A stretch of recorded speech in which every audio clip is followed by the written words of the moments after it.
Swatting. It's not as new as the media would have you believe, but the number of incidents sure seem to be. If you're not aware, it's making a false report to police, usually generating a large and dangerous response.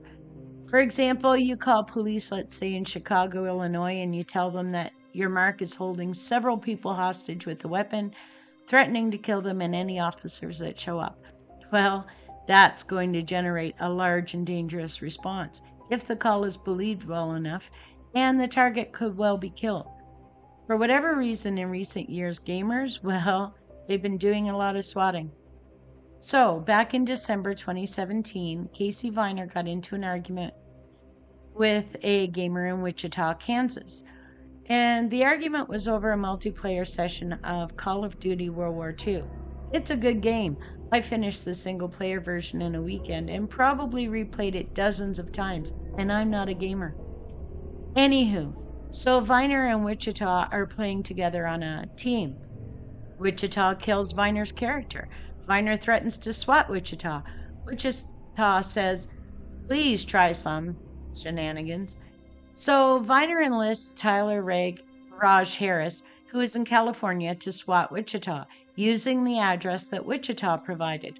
Only that wasn't Wichita's address, and also, swatting is about as stupid a thing as a person can do.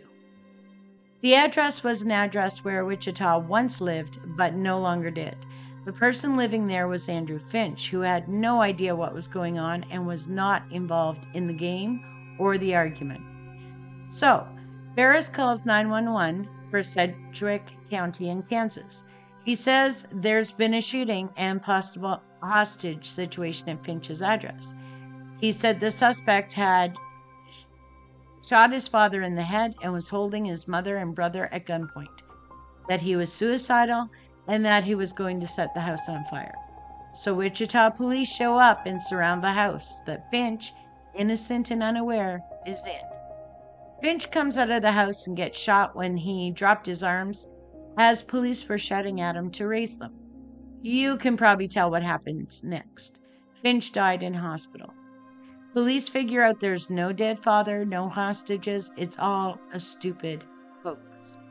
Police have some cool technology, though.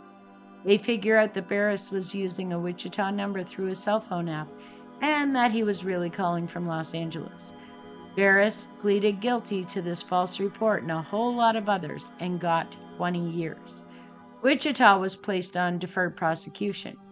Viner not only did all this, but then tried to delete any evidence of his communications, so there was an obstruction charge. He would get 15 months, a $2,500 restitution order, and 2 years supervised release.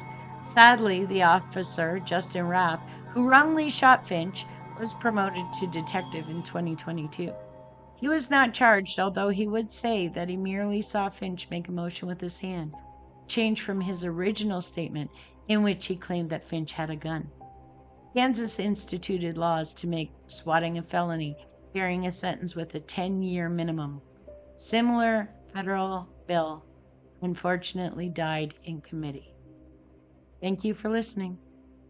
If you're enjoying these videos and you want to see more, please click the subscribe button and hit those notifications so that you don't miss any uploads. We appreciate you. Thanks.